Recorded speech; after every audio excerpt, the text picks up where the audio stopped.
Орой минь сайн хамарч өнөр хүмүүзэгчтэй Монголын медиа агентлагийн бэлтгэн хүргэдэг цагийн урд мэдээллийн хөтөлбөрийн 5 гарагийн дугаар эхлэхэд бэлэн боллоо. Манай өнөөдрийн хөтөлбөрөөр манай улсыг төлөөлж дэлхийн 44 оронд гадны 72 иргэн Монгол улсын өргөмжит консулаар ажиллаж байна. Улаанбаатарт 2020 он гэхэд 2 сая жуулчин хүлээн авах найрсаг Улаанбаатар хөтөлбөрийг эх жилээс хэрэгжүүлэхээр төлөвлөж байна. Мал аж ахуй болон газар тариалан хосолсон үйлдвэрлэл эрхэлж байгаа иргэд фермерүүдэд төрийн зүгээс дэмжлэг үзүүлнэ. Нийслэл чадхууны үн 1660 төгрөг байхад Ховд аймагт 2000 төгрөг байна. Зориултын бусаар ашиглаж байгаа нийслэлийн цэцэрлэгийн 20 барилгыг зориултаар нь ашиглавал 2000 хүүхэд цэцэрлэгт хамрагдах боломж байна. Газар эзэмшлийн төлбөрөөр төлөөгүй 124 иргэн аж ахуй нэгжийг шүүхэд шилжүүллээ. Нэгдсэн үндэсний байгууллагын ерөнхий ассамблей эх нэг жилийн хугацаанд олон улсын аюулгүй байдал, терроризмтэй тэмцэхээс ахуулаад нийт 170 гаруй асуудлыг хэлэлцэнэ. Америкийн нэгдсэн улсын ерөнхийлөгч Барак Обама Баруун Африкийн орнууд руу 3000 гаруй цэргийн албан агч байлгаж 20 гаруй хээрийн эмнэлэг босгохоор төлөвлөжээ. Та бүхэн эдгээр болон бусад мэдээ сурвалжлагыг хүргэх болно. Улсын хурлын даргын хол өнөөдөр манай улсад альчилж байгаа Орос улбаны улсын бүгд найрамдах Бурят улсын ардын хурлын депутат Евгения Юрьевна Лудобова тэргүүтээ төлөөлөгчдийг хүлээн авч уулзлаа. Манай хоёр улс харилцсан визгүй зөрчдөг усны үр дүнд иргэд хоорондын харилцаа холбоо нэмэгдэж, бүх салбарт хамтран ажиллах боломж нээгдэж байгааг Бурят улсын төлөөлөгчид онцолж байсан юм а. Тэд улсын хурлын даргын холтой уулзах үеэрээ эрүүл мэнд, боловсрол, нийгэм, эдийн засгийн салбарт хамтран ажиллахад эмэгтэйчүүдийн оролцоог хэрхэн тусгах асуудлыг хөндөөн ярилцлаа.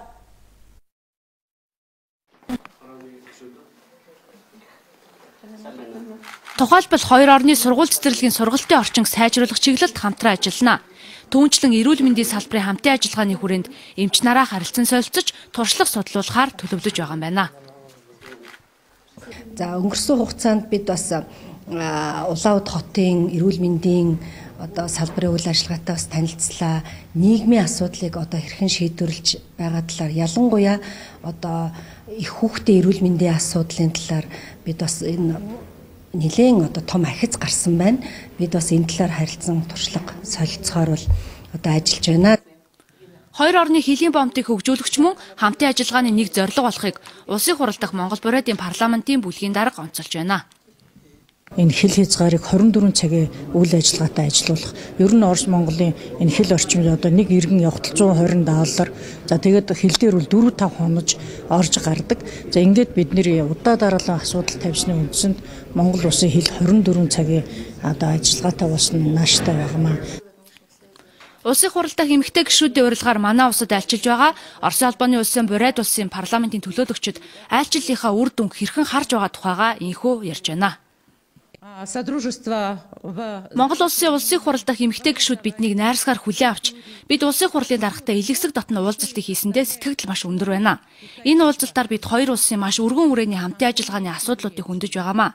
Юун түрүүнд хоёр орны ард түмний төлөөлөл болох хууль тогтоох дээд байгууллагуудын хамтын ажиллагааг идэвхжүүлэх нь хамгийн чухал гэдэг дээр санал нэгдээд байна. Энэ хүрээнд бид танай улсад айлчилж ямар салбарт хэрхэн хамтрах гарц боломж байгаа тухай судлан танилцж байна. Улсын хурлын дарга инх болд уулзалтын үеэр хэлсэн үгэндээ Монгол улс Оросын улбаны улс уламжлалт сайн хөршийн найрсаг харилцаанд стратегийн түншлэлийн төвшөнд эрчимтэй хөгжиж байна. Өнгөрсөн 3 сарын хугацаанд Оросын улбаны улсын ерөнхийлөгч Путин, Оросын улбаны улсын холбооны хурлын холбооны зөвлөлийн дарга Матвиенко нар тус манай улсад альчиллаа. Манай хоёр орны стратегийн түншлэлийн төвшөнд хөгжүүлж байгаа харилцаа, хамтын ажиллагаа зохих төвшөнд хөгжиж байгаа сэтгэл хангалуун байгаа.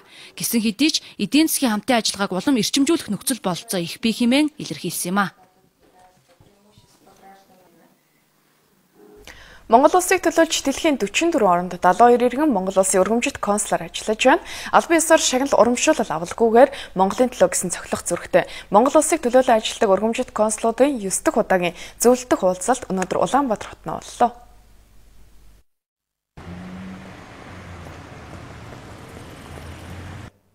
Манай улс анх 1992 онд Хонконгийн иргэн Квок Шимүнийг Монгол улсын анхны өргөмжит консулаар томилсноос хойш дэлхийн олон улс орны иргэдийг өргөмжит консулаар томилох болжээ.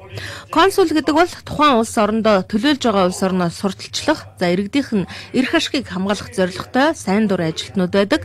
Жишээ нь өнөөдөр ерөнхийлөгчийн зарилгаар Алтан гадас одонгор шагнуулсан Румын дахь манай улсын өргөмжит консул Родика Поп хатагтай консулаар өргөмжлөгдөхөөс өмнө Монгол улсын их сургуульд 6 жил монгол хэл судалсан өргөмжит консулаар ажиллаагүй байхдаа Румын дахь монголчуудад тус дэм болж явсан эмэгтэй. Яг энэ эмэгтэй шиг Монголын төлөө гэсэн сэтгэлтэй Монгол улсын засгийн газраас тавьсан тодорхой шалгуурыг давсан хүмүүс Монгол улсын өргөмжит консулаар томилогддог юм байна. Одоо Румынд яг хичнээн монгол хүн амьдарч байна. Тэд нартай хэр зэрэг холбоотой ажилладаг вэ та? Гучат хүмүүс. Хэд Монгол айл, хэд Румын монгол хүнтэй сусан айл. Оюутнууд мэрэгжилдэвшүүлж байгаа эмчнэр Румынд ажилладаг монголчууд бас байдаг. Ер нь бид зөвхөн надмар бас шин юу цагаан сараар үлддэг зөвхөн бид бас одоо би Монголд байсан боловч би тэдэнтэй холбоотой имэйлээр утсаар зарим юм гарч байна бид үргэлжлэл холбоотой. Миний хамаарч ажилладаг Германы мужуудад 1000 гаруй монгол оюутан залуус байдаг юм аа. Би тэдэнтэй маш сайн холбоотой хамтарч ажилладаг. Ер нь Германд Монгол орныг төлөөлж ажиллах нь амар л да. Германчууд монголчуудад их элэгтэй байдаг юм. Гадаадд Монгол орныг сурталчлах хамгийн чухал зэвсэг бол соёл, өв уламжлал. Тиймдээ ч Монгол улс соёл, спорт, аялал жуулчлалыг хариуцсан яамтай улс нь консулуудын хувьд олзур хурцтай мэдээлэл нь байсан юм а. Нийлээ идэвхтэй ажилладаг энэ өргөмжлөлт консулууд маань бол Монголын талаар нэгэн ийм шинэ яам байгуулагдсан бол одоо роуд шоу гэ байдаг тий соёл урлагийн үзүүлбэртэй тэгээд аялал жуулчлалыг чинь сурталчилсан өөрөөр хэлэх юм бол одоо Монгол гэсэн нэг малгайн доор танай улсыг сурталчлаа энүүгээрээ танах руу зорих жуулчдын урсгалыг нэмэгдүүлээ соёл урлагийн чинь сурталчлаа гэсэн ийм хүсэлтүүд бол нийлээ ирдэг. Соёл урлагаас гадна манай улс дэлхийн 30 гаруй оронд нээлттэй улс болсон. Иргэний харьяалал шилжил хөдөлгөөний ерөнхий газраас олон улсын хөлийн бомтууд дээр 30 гаруй улс орны иргэдэд виз олгох оруулсан юм а. Энэ нь заавал элчин сайдын яам юм уу консулаар дамжиж виз авахгүйгээр Монгол оронд шууд хүрэлцэн ирж болно гэсэн үг. Энэ мэт визний асуудлаар шинэхэн консулуудад зөвлөгөө өгсөн юм. За өргөмжит консулуудыг маргааш үндэсний худалдаа ажил дүрийн танхим хүлээн авч уулзсан Монгол улсын бизнесийн орчин нөхцөлийн тухай танилцуулах юм байна. Соёл урлаг аялал жуулчлалын салбарт улсаас жилд 4 орчим тэрбум төгрөг зарцуулдаг юм байна. Тэгвэл 2015 оноос эхлэн нийслэл хотод аялал жуулчлалыг хөгжүүлэх зорилгоор 30 гаруй тэрбум төгрөг төсөөлдөг байхаар хотын удирдлагууд төлөвлөжээ. Ингэснээр нэгэн жарны түүхтэй аялал жуулчлалын салбар 2020 он гэхэд 2 сая жуулчин хүлээн авах зорилт биелнэ гэж үзэж байна. Өнөөдөр 2020 он хүртэл хэрэгжих Найрсаг Улаанбаатар хөтөлбөрийн талаар танилцууллаа. Монгол улс жилд хагас сая жуулчин хүлээн авдаг. Тэдний 90 гаруй хувь нийслэлд 2-3 хондог байна. Ингэхдээ нэг жуулчин өдөрт $190 зарцуулдаг. Өөрөөр хэлбэл Монгол иргэдийн хөдөлмөрийн хөлсний доод хэмжээнээс илүү гарахуйц мөнгийг ганц өдөр хэрэглэдэг гэсэн үг. Тиймээс нийслэл хот жуулчдыг татах зохис бодлогыг хэрэгжүүлж эхлэх төлөвлөгөө боловсруулжээ. Үүнд жуулчдыг татах түүхэн дурсгалт газруудыг хөгжүүлэх асуудал багтаж байна. Жишээ нь Гандан Тэгчинлэн хийд жилд 25,000 орчим жуулчин хүлээн авдаг бол энэ тоог нэмэгдүүлэхийн тулд менежментийг сайжруулах төсөл хэрэгжүүлнэ. Үүнд Монголын Бурхан шашинтны төв Гандан Тэгчинлэн хийдийнхэн өөрсдийн санал санаачлагыг тусгаж ажиллана гэлээ. Хугацааны үйл ажиллагаагаа бол жоохон дийлхэр гадны жуулчинд үзүүлэх нөхцөл болцоог хангаж тусад нь одоо сухал юм уу эсвэл бол цаг нарын одоо сунгах байдлаа үзүүлэх санаатай байгаа. Улаанбаатарыг зорин ирэх жуулчдын тоог нэмэгдүүлэхийн тулд 7 зорилт дэвшүүлсэн. Тухайлбал энэ төрлийн бизнес эрхлэгчдийг дэмжих, жуулчдын аюулгүй байдлыг хангах, амралт аялал жуулчлалын төвүүдийг бий болгох зэрэг зорилтоо тогтож байна. Жуулчдыг нийслэл хотод олон хонох боломжийг нэмэгдүүлэхийн тулд хэд хэдэн асуудалд анхаарах нь чухал гэж салбарынхан үзэж байгаамаа. Хөрөнгө оруулалтын дэд бүтцийг бид нар хаана зөв шийдвэрлэж өгөх ёстой юм. Энэ дээр төрийн дэмжлэг нь юу ахын хувийн хвшин өөрөө юу их юм гэдэг асуудал. Цаашдаа нэлээд анхаарч ажиллах асуудал бол энэ ажилтнаа мэргэжлийн ур чадварыг нэгдүгээр дээшлүүлэх, хоёрдугаар төрийн захиргаа болон үйлчлэгийн байгууллагуудад хүнтэй ажиллах ажиллагааг найрсаг харилцааг бүрдүүлэх ийм асуудал байна. Найрсаг Улаанбаатар хөтөлбөрийн үр дүнд нийслэлийн иргэдийн амжиргааны түвшин 30 орчим хувиар нэмэгдэн гэсэн тооцоо байна. Өөрөөр хэлбэл энэ салбар хөгжснөөр нийслэлийн иргэдийн халаасан дах орлогч дагаад өсөх юм а. Аялал жуулчлалын дэлхийн хотууд сонгож хөгжүүлдэг шалтгаан тэр ердөө маш олон мянган ажлын байрыг бий болгодог. Үйлчлэгээний салбар учраас өндөр мэрэгжлийн хүмүүс шаардлагагүй. Өнөөдөр 760 мянган хүн амтай 2000 онд байсан нийслэл хот 1.3 сая хүнтэй болчихлоо шүү дээ. Тэр энэ ажилгүйд ядуурлыг бууруулах, иргэдтэй эдийн засгийн боломж олох гол чиглэл чинь өөр аялал жуулчлал байдаг. Манай соёл спорт аялал жуулчлалын яам Улаанбаатар хотын аялал жуулчлал соёлын хөтөлбөрүүдийг аялал жуулчлалын цаглбарт оруулах дэлхийн нийтэд сурчлах талаар бол маш их идэвхтэй ажиллана. Дээр нь бид нар Улаанбаатар хотынхон одоо яг тэр хөтөлбөрүүд дээр одоо арга зүй ач холбогдлыг нь одоо өргөх тал дээр бол хамтарч ажиллах бүх одоо соёлынхон болон одоо спорт аялал жуулчлалын мэрэгчлэлтний нөөцийг бол Улаанбаатарт бас хүчтэй чиглүүлж ажиллана гэж бодож байгаа. Нийслэлийн төсвийн 10 орчим хувийг аялал жуулчлалын салбар бүрдүүлж байгаа. Найрсаг Улаанбаатар хөтөлбөрийг хэрэгжүүлснээр 2020 он гэхэд дээрх тоон үзүүлэлт 20% болох юм байна. Иймээс нийслэлийн төсвийн 5% буюу 30 орчим тэрбум төгрөгийг эх жилээс 2016 он хүртэл зарцуулахар төлөвлөсөн. Хэрвээ үүнийг нийслэлийн иргэдийн төлөөлөгчдийн хурлын тэргүүлэгчид дэмжих юм бол 2030 он гэхэд нийслэл хот 5 сая жуулчин хүлээн авч үүнээс 5 тэрбум долларын ашиг олно хэмээн төсөөлж байгаамаа.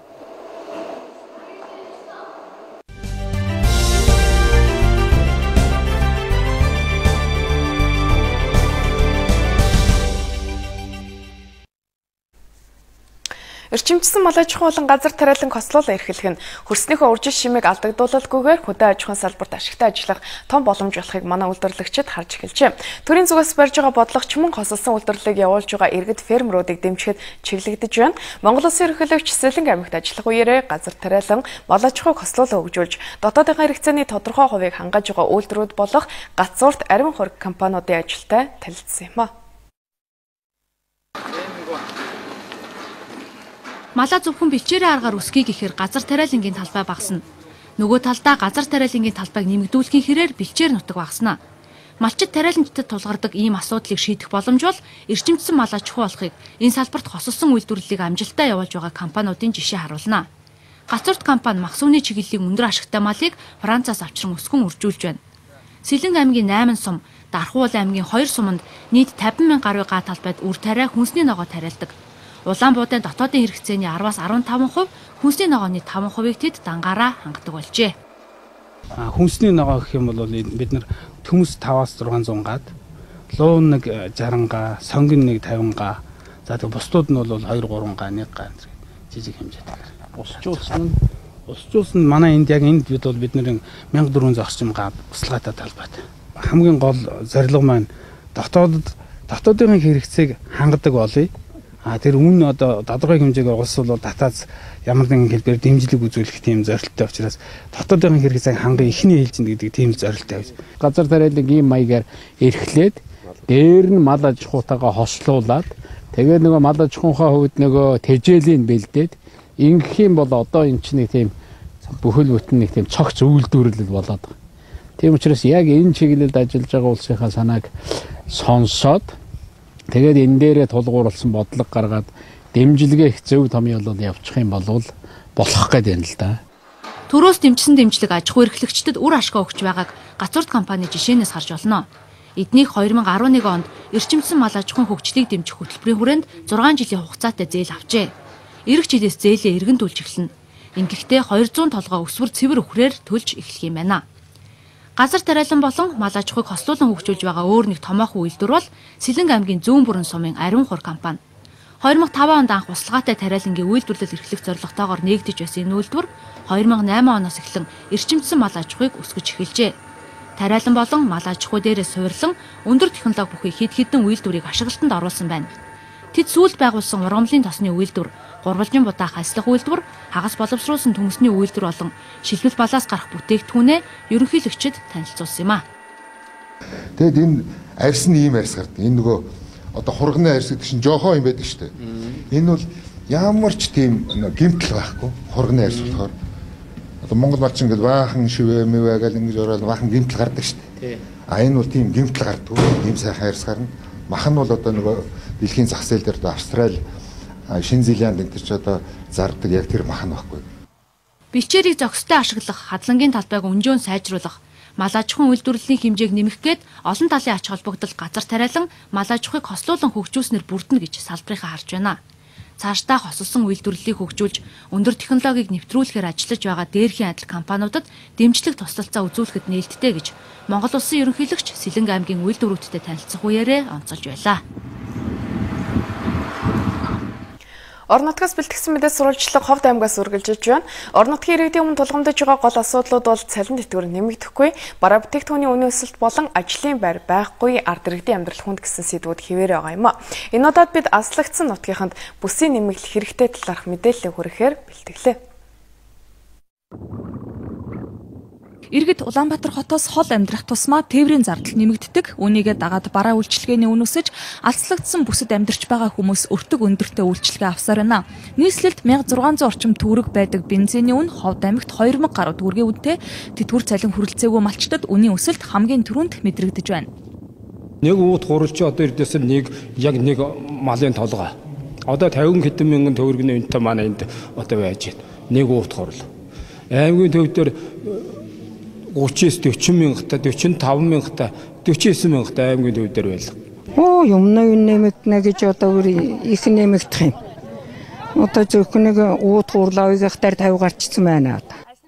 Ховд аймагт жилд дунджаар 2300 орчим хүүхэд төрдөг. Гэтэл аймгийнх нь хүн амын тоо жилд 4000 орчмоор буурдаг гэсэн статистик байдаг юм байна. Үнийн өсөлт амжиргааны өртөгтэй холбоотой хүмүүс нутгаасаа явж байгааг сургуульд суралцж байгаа хүүхдийн тооноос харж болдог. Ховд аймгийн Эрдэнэ бүрэн болоод Алтай сумдын багш нар боловсролын байгууллагад тогтвортой ажиллах боловсон хүчийг хэрэгтэй забас хүүхдүүдийн тоо эрс буурч байна гэдгийг хэлж байсан юм. Одоо шилжил хөдөлгөөн бол бас ихсэн байна. Энтэй холбоотой одоо хөдөөгийн сургуулиуд одоо хүүхдтэй байх асуудал бас хүндрэлтэй. Хоёрдугаарт нь одоо эцэгчүүд маань орлого оголж байгаа учраас тэр одоо сурахчийн түрээсийн тогтолцоо одоо шинэ тогтолцоогоор одоо сурахчийн худалдаж авах энэ одоо ажлууд бол бас их удаашралтай явагдаж байна. Одоо энд цалин хангамж муутай учраас ер нь аль болох хот суурин газар бараадаж явах хандлага нь их байдаг. Тогтвортой ажилласнаас болоод одоо ямар үр дүн гарах вэ гэхээр боловсролын одоо чанарт өөрчлөлт гарна гэж бодож байна. Ховд аймагт 2007 оноос хойш улсын төсвийн хөрөнгө оруулалтаар ихээхэн хэмжээний бүтээн байгуулалтууд хийгдсэн, төрийн үйлчлэгийг иргэдэд хүргэдэг барилга байгууламж буюу сургууль цэцэрлэг соёлын төв, эмнэлэг нутгийн удирдлагын ордон ихэнх сумдад үндсэндээ шинчлэгдэж, тоног төхөөрөмжөөр хангагдсан нь аймгийн цаашдын хөгжил дэвшлийн суурь болж байгаа юм а. Гэхдээ иргэдийн орлого бага хിവэрэ байгаа учраас төрсөн нутагта бусдын адил амьдрахын тулд бүсийн нэмэгдэл гэдэг асуудлыг хүндэн тавьсаар байгаа юм. 2011 онд улсын хурл өргөн барьсан. Өнөөдрийг хүртэл улсын хурл маань хэлэлцэх шийдчихэд хэлэлцэхгүй дарж байгаа. За өнөөдөр ингээд ард иргэдийн цалин тэтгэвэр нэмэгдэхгүй. Нөгөө талд нь үн тогтворжуулах хөтөлбөрийг хэрэгжүүлж байгаа хэдий ч өнөөдөр бараа бүтээгдэхүүн одоо хурдцтай өсөж байна. 20-60% нэмэгдэж байгаа. Энэ үед иргэдийн амьдрал хүндэрч байгаа үед нөгөө бүсийн нэмэгдэл гэдэг асуудлыг маш их одоо шахаж байна, шаардаж байна. Тийм болохоор одоо бас энэ намрын чуулганы бүсийн нэмэгдлийн тухай хуулиа хурдан одоо их хурлаар хэлэлцүүлж батлуулахад анхаарахгүй болохгүй нэ гэдэг ойлголтыг сая энэ томилтоос бас авлаа. Алслагдсан болон говийн бүст нэмэгдэл олгох хуулийн төсөл улсын хурлын хэмжээнд яригдж ирсэн ч шийдэгдээгүй үдий хүрээд байгаа. За харин Монгол Ардын намын бүлгээс эрх намрын чуулганаар дахин хэлэлцүүлэхээр төлөвлөд байгаа юм байна. Сумдыг жишг сумын загвараар хөгжүүлж хөдөг хөгжилд хүргэх зорилт тавьж байгаа. Жишг сумдын нэгээр сонгогдоод байгаа газар бол Ховд аймгийн Зэрэг сум юм а. Энэ жил Зэрэг сум үүсэн байгуулагдсны 90 жилийн огоо тэмдэглэж байна. 90 жилийн ой хүрээнд томоохон бүтээн байгуулалтын ажлууд хийгдэж, нийслэл хот аймгийн төвийн иргэдэс дутхгүй инженерийн шугам сүлжээтэй дулаан орон сууц аймгийн төвтэйгээ авцамаар холбогдсон жишг сумд иргэд амьдрах боломжтой болжээ. Алтан тээлийн хүндэд Алтай сүрлэг улсаа дагаж загчин ястангууд амьдардаг Монголын алдартай олон хүмүүс энэ нутгаас төрж гарсан юм а. Зэрэг сум Алтан тээлийн хүндэд үүсэн байгуулагдаад 90 жил болж байна. Бүтээн байгуулалтын ажлын хүрээнд 12 айлын 5 давхар орон сууц ашиглалтанд ороход бэлэн болжээ. Энэ хүү сумын төвийн шинжилт төсөл хамрагснаар одоо халаалтын асуудал бүх асуудлаа бүрэн хэмжээгээр шийдэж чадж байгаа учраас дэд бүтцийн асуудлыг шийдэж чадж байгаа учраас 12 айлын орон сууц маань одоо яг Улаанбаатар хотын тэгээ Тоглог аймгийн төвдийн суурин газруудын орон сууцны хэмжээнд баригдаж одоо цаашаа аваад явах бүрэн хэмжээний боломжтой анхны орон сууц. Ингээд энэ төлөвлөлтийнхаа дагуугаар нааша одоо жилд одоо 12 айлын орон сууцны асуудлыг нааш нь өргөжлүүлээд хороол бий болгоод явах юм зорилготойгоор ажиллаж байгаа. За мянганы замын хэвтэ тэнхлэг Ховд аймгийн Зэрэг сумыг дайрч өнгөрдөг энэ жил концессийн гэрээгээр 100 гаруй километр зам барьж ашиглалтанд оруулжээ. Түүнээс гадна сумын төв дотроо 3 км хатуу хувьчлалтай замын ажлыг гүйцэтгээд байгаа юм байна. Зэрэг сумаас одоо Ховд орох гэж би 5-6 цаг явдаг байсан. За энэ бол ерөөсө Зэрэгдийн Ховдтой тэгэл одоо улстай одоо алдартай одоо Зэргийн одоо дэржгнүр гэж маш их хүндрэлтэй зам байсан. За одоо эндээс Зэрэг сумаас аймаг руу ороход одоо аймгийн төв ороход 2 цаг давхиад орж байна. За Ховд аймгийн Зэрэг сум бол алдартнуудын үлгийн нутаг, Монгол улсын ерөнхийлөгч Илбэг Доржийн төрсөн нутгаа. Зэрэг сумын төвд ерөнхийлөгч Илбэг Доржийн нэрэмжит Алтан тээлийн хүндий цэцэрлэгт хүрээлэн 90 жилийн ойг тохиолдуулан үүдэнээсэн юм. Алтан тээлийн хүндий уул тал говь хээр хосолсон байгальтай газар Ховд нутгийн цаст хайрхнуудыг энэхүү цэцэрлэгт хүрээлэнд харуулахаас гадна Монгол улсын 21 аймгийг илэрхийлэх байгалийн гайхамшигуудыг ч оруулж өгчээ. Зэрэг сумынхан Алтан тээлийн хүндийд бүтээн байгуулалт өрнүүлж инхүү 90 жилийн ойгоо өгтөж байна.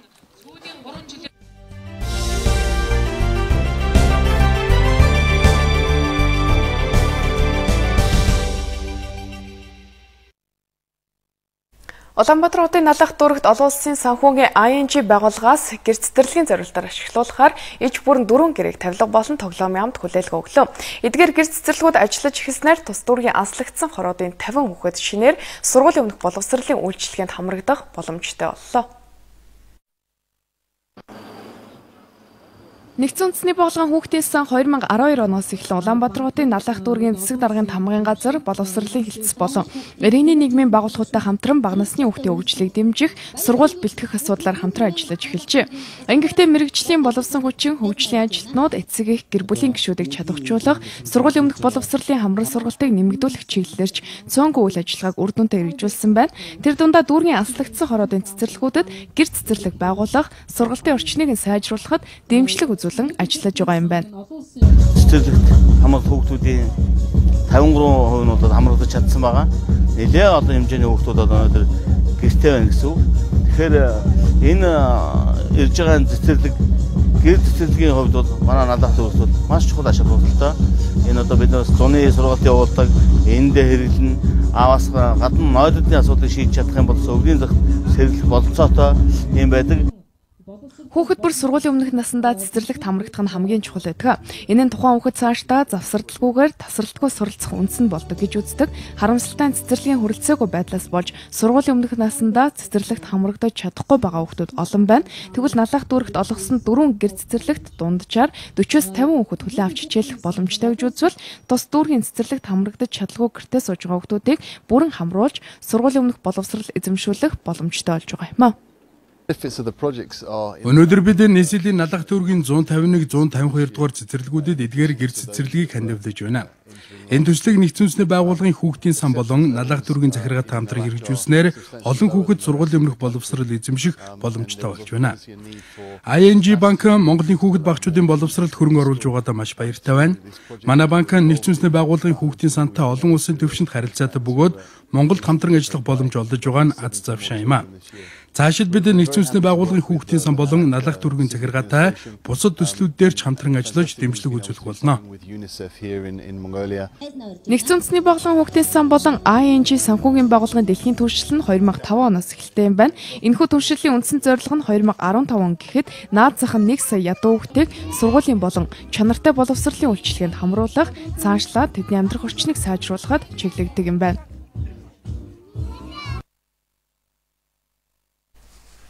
Энэхүү гадны иргэд байгууллагууд Монголын хүүхэд багчуудын сурч боловсрох эрхийг хангахад бол олон хэлбэрийн дэмжлэг тусалцаа үзүүлсээр байгаа бол зарим харлага албан тушаалтуудын балгаар цэцэрлэгийн зориулалтаар баригдсан барилгуудыг ховж шилжүүлсэн олон жишээ нь зөвхөн нийслэл хотод гэхэд цэцэрлэгийн 20 барилгад бизнесийн байгууллагууд үйл ажиллагаагаа явуулдаг юм байна. Цангийн архан дүүргийн 19 дугаар хорооны 1000 гаруй хүүхэд цэцэрлэгт хамрагдаж чадахгүй байгаа. Гэтэл яг миний ард харагдаж байгаа энэ барилгад өнөөдөр олон үйлчилгээний байгууллагууд ажиллаж байгаа юм. Уг нь энэ барилга анхнаасаа бол цэцэрлэгийн зориулалттай байсан юм а.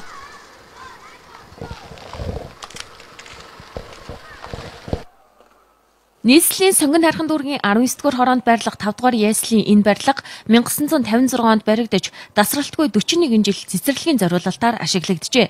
Гэтэл 1997 онд сонгон хайрхан дүүргийн засаг даргаар ажиллаж байсан Равтанд орж албаны өрөөний хүрэлцээгүй шалтгаанаар дүүргийн нийгмийн даатгалын хилтэст шилжүүлснээс хойш өдий хүртэл өөр зориулалтаар ашиглагдсаар ирсэн гэдгийг зэрэгэлдэх 148 дугаар цэцэрлэгийн багш эзэг эхийн төлөөллөд хэлж байна. Угаасаа хүрэлцэхгүй байгаа энэ хавийн цэцэрлэгийн ачааллыг эх жил гэхэд дахиад 4000 гаруй хүүхдээр нэмэх гэж байна. Учир нь энэ хорооны нутаг дэвсгэрт орон сууцны 5 хотгон байгуулагдаж байгаамаа. Альва нэг юм ч одоо төсөөлж төлөвлөгдөж хүн ам зүйн бодлого бүх юм одоо бас нэг бодчихж ингэж одоо яадаг баймаар юм тийм ээ. Ингэж байшин барилган одоо энэ нэмэгдэж ингэж баригдчих байдаг баймаар юм. Тэгтэл одоо энэ хүүхдүүдийн энэ асуудал ерөөсөн орхигдож байна. 3 настай хүүхдээ одоо 2 жил харж байна. Сая энэнд хүүхдээ өгөх гэсэн чинь одоо авсангүй шүү. Хэдхэн 2 хүн хүүхэд аваад тэгээд байхгүй. Орондоо өгч чадаг одоо гэрт байж нэг нодлоо хонжоож өгсөн. Энэ жил бас хонжоож өгсөн ч аваагүй. Бидний жишээ олгож байгаа сонгон хайрхан дүүргийн 19-р хороонд улсын 2 цэцэрлэг үйл ажиллагаа явуулдаг. Таны харж байгаа 148 дугаар цэцэрлэг бол 5 дугаар яслын өргөтгөлийн барилга. Өнөөдөр энэ цэцэрлэг 140 хүүхэд хүлээн авах ёстой ч 240 гаруй хүүхэд хүмүүжиж байна. Эцэг эхчүүд зориулалтын бусаар ашиглагдаж байгаа яслын барилгыг буцааж авах хүсэлтийг гаргаад олон жил өнгөрсөн бол багш нар хамтран төсөл хөтөлбөр хэрэгжүүлэхээр төлөвлөөд ч тусыг ис олжээ. Хэрвээ манайх энэ хуучин цэцэрлэгийн барилгыг авчвал энэ дээр төсөл хөтөлбөр боловсруулад 12 бүлэгтэй 280-аас 350 хүүхэд авах боломжтой гэж үзэж байгаа.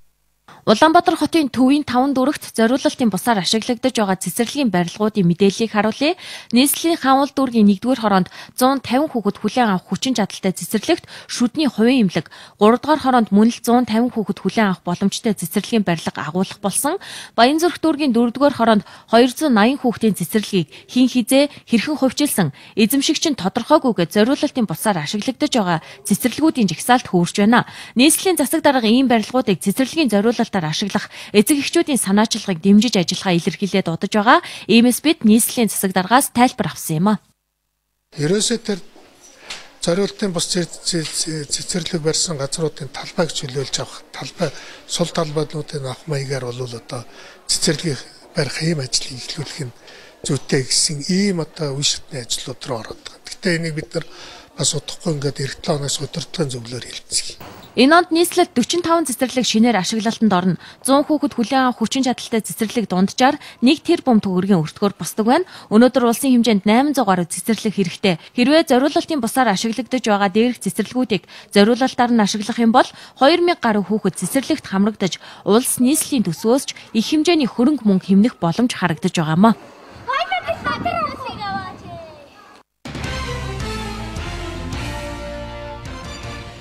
Манай улсын төрийг 40 гаруй жил тэргүүлсэн Юмжаагийн Цэдэн Малын Мэндэлсний 98 жилийн ойн хүндэтгэл үзүүлэх ёслол өнөөдөр боллоо. Түүхэн эгзэгтэй цаг үе буюу 1960-ад оны үед бүгд найрамдах хятад ард улс болон зөвлөлт холбоот улстай хилийн гэрээ байгуулж, нам уул, нөмрөг гол зэргийг буцаа авч, хилийн зурвасаа хүлээн зөвшөөрүүлсэн гэд түүхэн ач холбогдолтой улс төрийн томоохон шийдвэрүүдийг гаргаж явсан гавьяг өнөөдөр хойч үеийн дурслаа. Улсын хурлын дэд дарга гончигдорж бүгд найрамдах хятад ард улсын гадаад хэргийн яамны бодлогын зөвлөлийн гишүүн олон улс судлалын сангийн ерөнхийлөгч Сүй Дөнсийн тэргүүдэд төлөөлөгчдийг өнөөдөр хүлээн авч уулзлаа. Бүгд найрамдах хятад ард улсын гадаад хэргийн яамны бодлогын зөвлөлийн гишүүн олон улс судлалын сангийн ерөнхийлөгч Сүй Дөнсийн улсын хурлын дэд даргад өөрийн талын төлөөлөгчдийг танилцуулж цаашдаа хоёр улс бүс нутгийн харилцаа хамтын ажиллагааг хэрхэн хөгжүүлэх талаар харилцан санал солилцлоо. Монгол Солонгосын түүх судлаач эрдэмтдийн хамтарсан олон улсын хурал боллоо. Энэ хурлаар 100% Азад багтдаг хоёр улсын эрдэмтэд хурал зэвсгийн үеэс өнөөдрийг хүртэлх хугацаанд түүх соёл олон улсын харилцааны асуудлаар судалгааны ажлуудаа танилцуулсан юм а. Тухайлбал бүгд найрамдах Солонгос улсын эрдэмтэн Чан Сөгхөө Төв Азийн эртний урлаг Ямаа усны хадны зургийн талаар судалгаа хийсэн байна. Түүний судалсан зураг нь Монгол Солонгосын нутагт аль алинд нь байсан гэдгийг онцоллоо. Монгол улсын засгийн газар гендрийн үндэсний ороотой хамтран эдийн засгийн хүрээнд дэх гендрийн эрхтэгч байдлыг хангах төсөл хөтөлбөрүүдийг хэрэгжүүлж байгаа. Үүний хүрээнд өнөөдөр орон нутагт жижиг дунд үйлдвэрлэл эрхэлдэг эмэгтэйчүүдэд зориулан эмэгтэйчүүдийн эдийн засгийн эрх мэдлийг чадахжуулах сэдвт сургалтыг зохион байгууллаа. Энэ сургалтаар жижиг дунд үйлдвэрлэлийн нийгмийн даатгал ба татвар төлөлтийн ач холбогдлын талаар тайлбарлаж, мөн бизнесийн нөөц бололцоогоо хэрхэн зөв захиран зарцуулах талаар олон талын зөвлөгөө мэдээллийг өгчээ.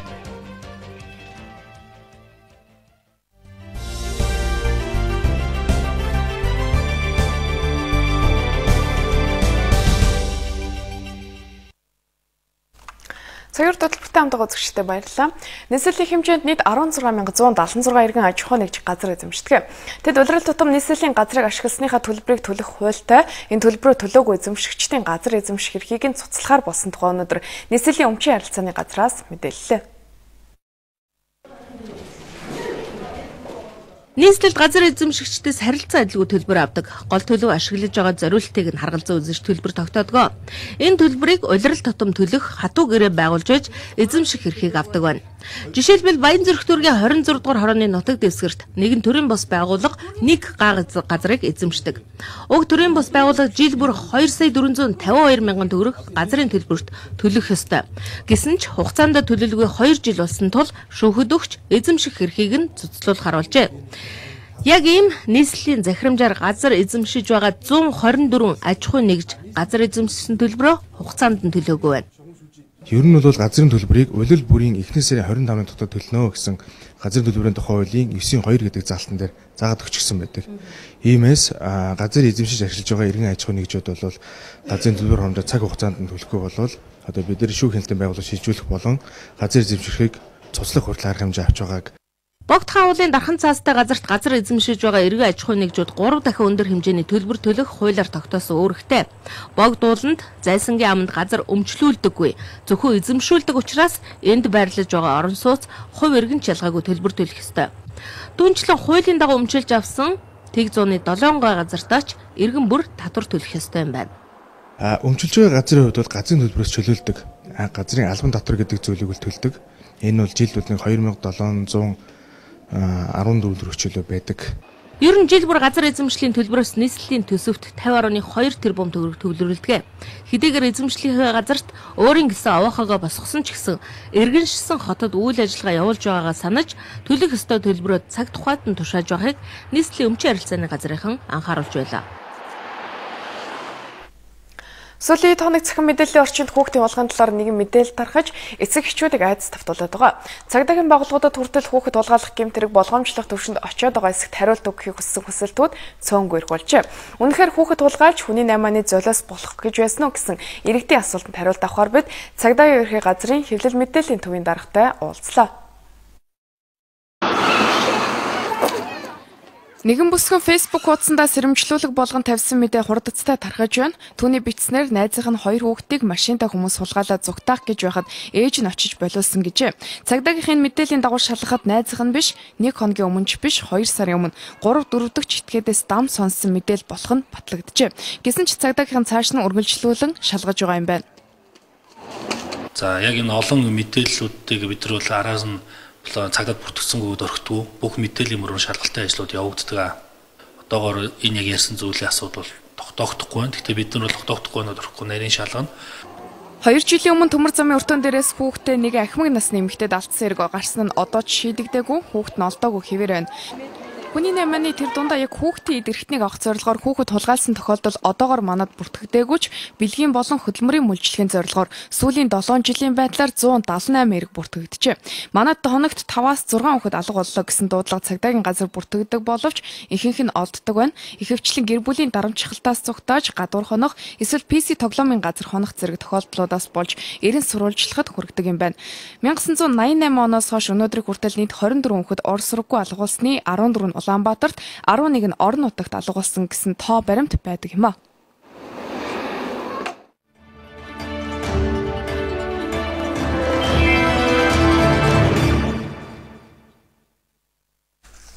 Одоо олон улсад өрнөж байгаа сүүлийн мэдээлэлээс танилцуулъя. Нэгдсэн үндэсний байгууллагын ерөнхий ассамблеийн ээлж чуулган Нью-Йорк хотод эхлээд байна. 69 удаагийн чуулганыг Нэгдсэн үндэсний байгууллагын ерөнхий ассамблеийн шин тэргүүн Уганда улсын гадаад хэргийн сайд асан Кахамба Кутес нээсэн юм а. Эх 1 жилийн хугацаанд ерөнхий ассамбле олон улсын аюулгүй байдал, терроризмтэй тэмцгээс ахуулаад нутгийн уугуул ард түмний байдал, нийгэмдэх олон хэлгээд нийт 170 гаруй асуудлыг хэлэлцэх юм байна. every month. But they're set to announce the end of their bond buying program. Үнэхээр олон зөрчил мөргөлдөн гарч байна. Гэхдээ дангаар хөдлөх биш, эвсэл байгуулан асуудлыг шийдвэрлэх хүчин чармайлт гарч байгаад баяртай байна. Америкийн нэгдсэн улсын ерөнхийлөгч Барак Обама ойролцоогт орон дахь лалын улс бүлэглэлийн дайчдын эсрэг эвсэн тэмцэхийн тулд нэгдсэн үндэсний байгууллагын аюулгүй зөвлөлөөс зөвшөөрөл тогтоол гаргахыг хүсэж байгаагаа мэдгдсэн. Альва зүйлийг дангаар шийдвэрлэх нь үргэлж асуудал үүсгэж ирсэн. Нэгдсэн үндэсний байгууллага олон улсын хамтын нийгмийн дэмжлэгтэйгээр ажиллах нь амжилтанд хүрэх болно. За мөн нэгдсэн үндэсний байгууллагын ерөнхий нарийн бичгийн дарга ерөнхий ассамблеийн чуулганы нээлтэнд оролцсон бөгөөд тэрээр энд хэлсэн үгэндээ одоо үйл хөдлөл үр дүн үзэх цаг ирээд байгааг онцолж байлаа. За эх 24-ний өдрөөс 10 дугаар сарын 1-ний өдөр хүртэл нэгдсэн үндэсний байгууллагын ерөнхий ассамблеийн чуулганы хүрээнд улс орнуудын төр засгийн тэргүүн, за гадаад хэргийн сайд нарын төвчний улс төрийн нэгдсэн хилцүүлэг болох юм. За тус чуулганд дэлхийн 90 орны ерөнхийлөгч, 50 гаруй орны ерөнхий сайд болоод шадар сайд, за 40-од улсын гадаад хэргийн сайд нар оролцохоо илэрхийлээд байгаа юм байна. За Украиний ерөнхийлөгч Петр Порошенкогийн хувьд анх удаага нэгдсэн үндэсний байгууллагын ерөнхий ассамблеийн чуулганы энэ дээрээс үг хэлэхээр төлөвлөж байна. За үүний зэрэгцээ чуулганы хүрээнд цагуурын өөрчлөлтийн асуудлаар анхны дээд хэмжээний уулзалт болох гэж байна. За мөн Нью-Йоркод тус чуулганд оролцохоор ирэх бүртээ нэгдсэн үндэсний байгууллагын гишүүн улс орнуудын төр засгийн тэргүүнээр хоёр талын болоод олон талд уулзалт хэлэлцээнүүдийг хийдэг юм а. Украиний дээд болон Европарламент чуулгана Тил баг хурал хэлбэрээр зохион байгуулахдаа хоёр талын холбоо байгуулах гэрээг сойрхон батллаа. Европ зөвшөлдсөх шат амжилтыг маш богино хугацаанд авсан энэ гэрээ эх 11-р сарын 1-ээс хүчин төгөлдөр болох юм байна. Украиний эрх баригчид энэ үйл явдлыг төөхөн өдөр хэмээн тодтоглоо. Украиний экс-ерөнхийлөгч Виктор Янукович чухамгүй энэ гэрээг байгуулахаас татгалцснаас үүдэн Евромайдан нэртэй эсэргүүцлийн хөдөлгөөн өрнөж улмаар өнөөгийн тогтворгүй нөхцөл байдалд хүрчээд байгааг энэ үеэр ажиглагчид сануулж байна. За гэхдээ энэ удаад гэрээний эдийн засгийн хамтын ажиллагааны асуудал тусгагдсан хэсэг тодруулбал чөлөөт худалдааны бүстэй болох асуудлыг Орос улбаны улстай тохиролцсны дагуу 2016 он хүртэл хойшлуулсан байгаа юм байна. За чөлөөт худалдааны бүстэй болохын заалтыг Оросууд сөргөөр хүлээн авч ирсэн юм а. За Орос улбаны улсын төрийн думын гишүүд энэ нь дан ганц Орос төдийгүй за Украинд ч сөрөг нөлөөтэй гэж үзэж байгаа юм а. Энэ гэрээ хэрэгжиж эхлэнгүүт бид олон бараа бүтээгдэхүүнийг хилээр оруулахыг хориглоход хүрнэ.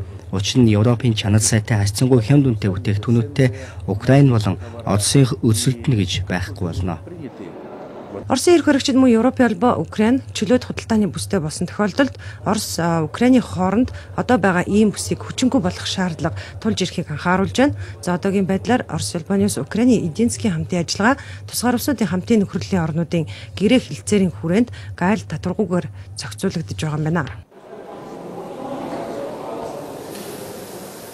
Орос улбаны улсад рублийн ханш эрс унсныг Америкийн нэгдсэн улс тэргүүтээ барууны орнууд тус улсын эсрэг 20 гаруй хэмжээ авсны үр дүн хэмээн тайлбарлахыг чармааж байна. Харин Орос улбаны улсын гадаад хэргийн яам Америкийн нэгдсэн улсын эрх баригчдыг Украин дахь гадаад бодлого нь нуран унсныг 20 гаруй хэмжээгээр дадлахыг чармааж байна хэмээн шүүмжилж байна. Өнгөрсөн 7 хоногт Европын холбоо болон Америкийн нэгдсэн улс Орос улбаны улсын эсрэг эдийн засгийн нэмэлт 20 гаруй хэмжээг авснаа зарласан. За харин Орос улбаны улс ч барууны орнуудын эсрэг хүнсний 20 гаруй хэмжээ авснаас болж Европын үйлдвэрлэгчид л гэхэд нийтдээ 13 тэрбум Америк доллар алдаад байгаа юм байна. За Орос улбаны улс барууны хориг олон тус улсын эдийн засагт сөрөг нөлөө үзүүлж чадахгүйг батлах зорилготойгоор олон улсын хүнсний үзэсгэлэн худалдааг зохион байгуулсан байна. За өчигдөр нээлттэй хийсэн энэ үзэсгэлэн худалдаанд нийт 73 орны 1600 гаруй компани оролцож байна.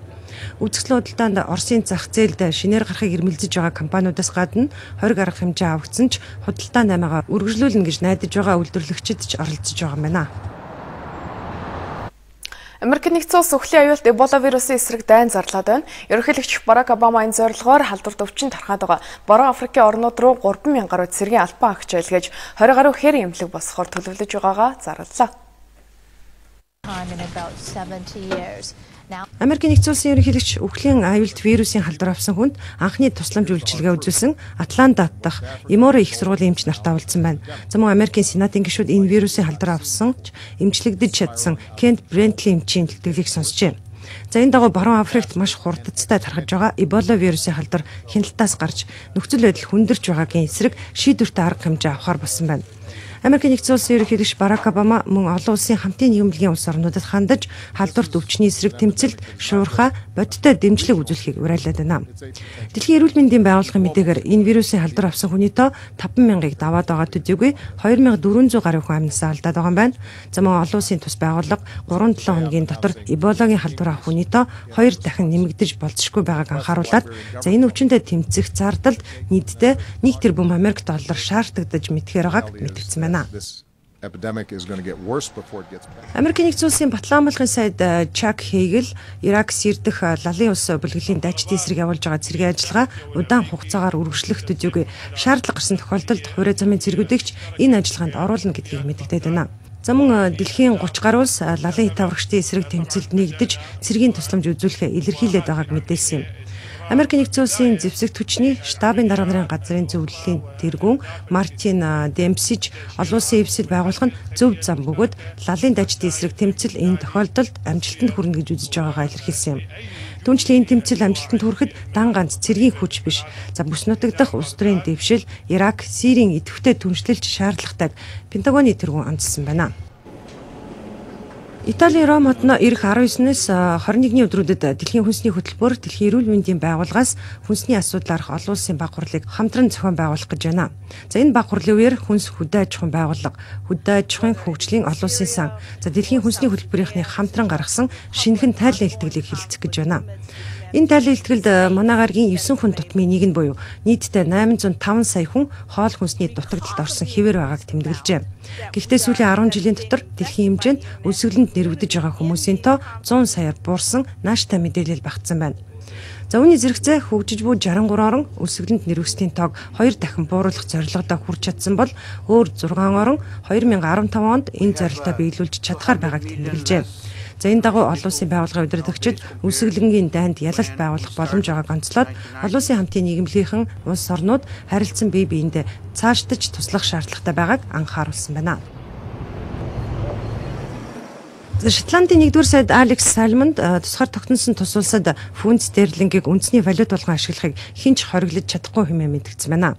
Маргааш болох бүх нийтийн санал хураалтаар иргэдийн ихэнх нь тусгаар тогтнолоо зарлахыг дэмжиж байгаагаа илэрхийлбэл 2016 оны 3 дугаар сарын 24-ний өдрөөс тус бүс нутаг нэгдсэн вант улсын бүрэлдэхүүнээс гарах юм. За сайхан олон нийтийн дунд явуулсан санал асуулгын дүнгээр тусгаар тогтнолыг дэмжигчдийн тоо эсэргүүцэгчдийнхээс илүү гэсэн дүн гарсан байна. За гэхдээ саналын тоо тун бага зөрүүтэй байгаа юм байна.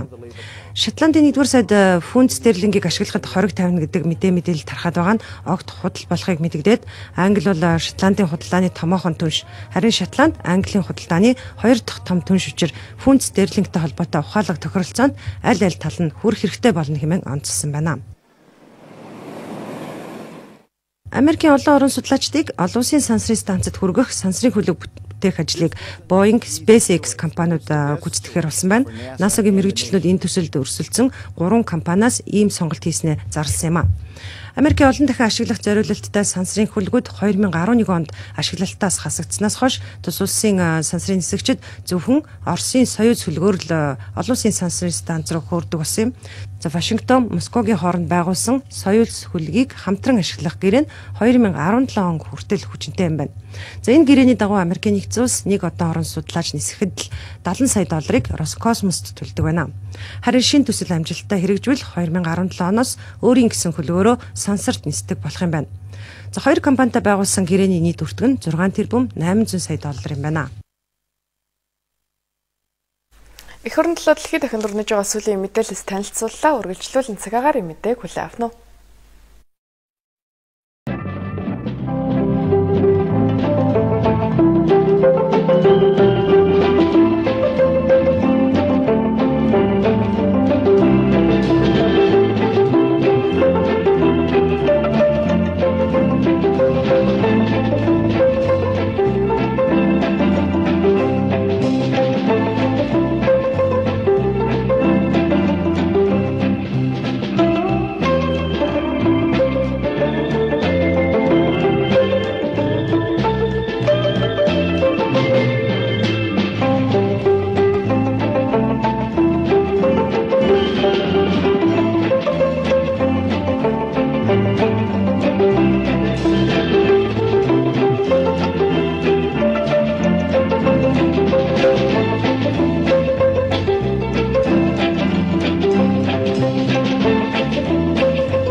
Анхаарлаа хандуулан хөлөө авч үзсэн та бүхэнд баярлалаа. Үгээр Монголын медиа агентлагийн бэлтгэн хүргэдэг цагуурд мэдээллийн хөтөлбөрийн 5 гарагийн дугаар өндөрлөж байна. Та бүхний маргааш ажилд амжилт хүсье. Баяртай үзэгчдээ.